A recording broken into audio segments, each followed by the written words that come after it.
are bats endangered if they're so important for humans? Yes, they are endangered. Well, climate change, like a lot of biodiversity, and most people know about it, start to know about it.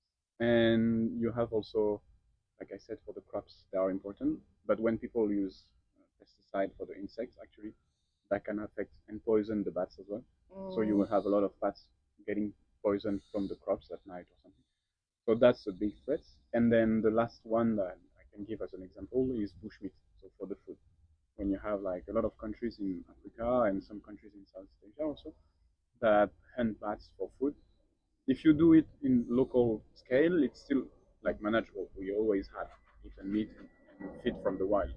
But the problem is when you start hunting like hundreds of thousands of bats in one season, in 2 months, you can understand that it's a huge impact on the environment. So in Hong Kong, for example, is watching that like to see them? Is there some people that go out to the wild to observe them? Like where would they go? Like just So for appreciation, yes, not to hunt them. yeah, and that's good that you asked this because we can watch bats in the, like I said, typically Victoria Park. No, but it's because it's a really common Yes. place to people, or any park like Prince Edward, they have a huge stadium like Anywhere like else that have lots of bugs, they will gather to eat. Okay. anywhere where you have light, even if light is somehow disturbing the population. But in Hong Kong, is also good for them to hunt in some places. Um, yeah, in the wild, it would be more difficult for you to see it Yes. because except if you go with the light, but it's not really recommended. One is the spot to see them during the day because they won't fly, so it's easier to see them when they are kind of sleeping. You have those palm leaves, the palm tree. Yes. So you have, imagine this is a palm leaf. Basically, the bat will bite each of the part of the palm leaf, so it will fall like this, and they will sleep under it. Like they will create an inverted nest That's so by cute. just biting and not cutting completely the leaves. Yes. So in the city, you can see them like this, yeah, if you pay attention. And other people will be interested to see them, in the caves. Or in Hong Kong, you have a few old mines, and Okay. people will go underground and they will try to either see bats or just to explore the mines. I would recommend people to not go there in winter, especially that the winter in Hong Kong is short, so you can wait just for a couple of months. The problem is in winter, bats will hibernate. They will sleep. And during this period, they don't eat. So if you wake them up like 2 weeks after they arrive there and sleep, they will still have to stay maybe a couple of months upside down without eating. The problem is when they hibernate, the metabolism goes really low, so they can survive for the period.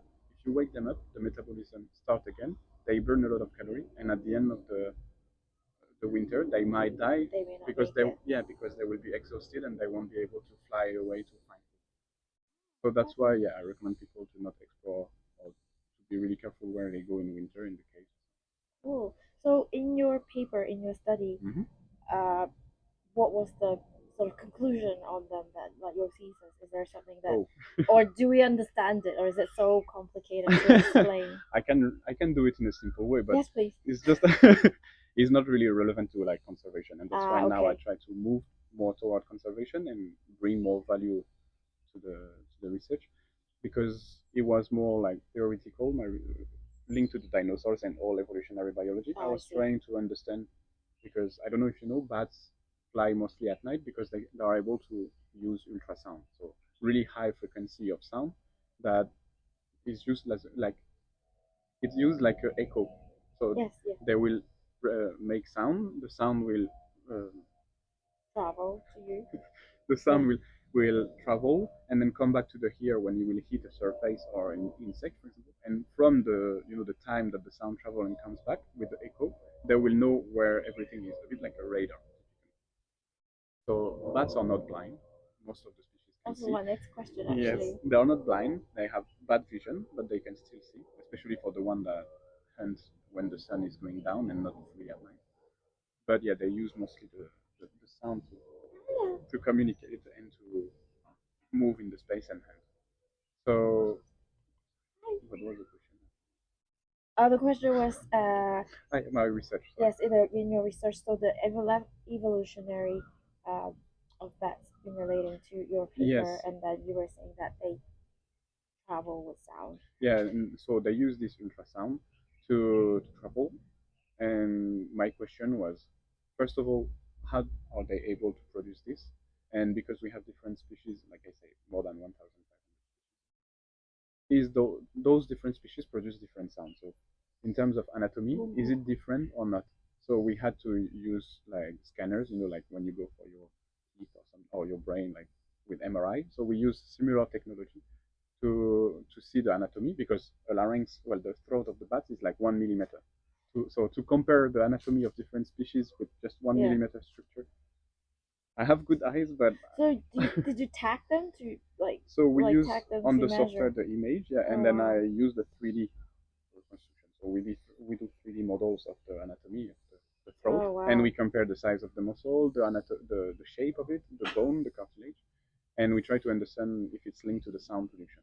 And once we were understanding this, so this is more the part biology, we go to the part evolution, and my question was to try to understand, like 60, 70 million years ago, when the first sort of bats appeared, were they able to already do this, or how did they produce the sound? Did it change through time? Yeah, how did it change through time? That's amazing.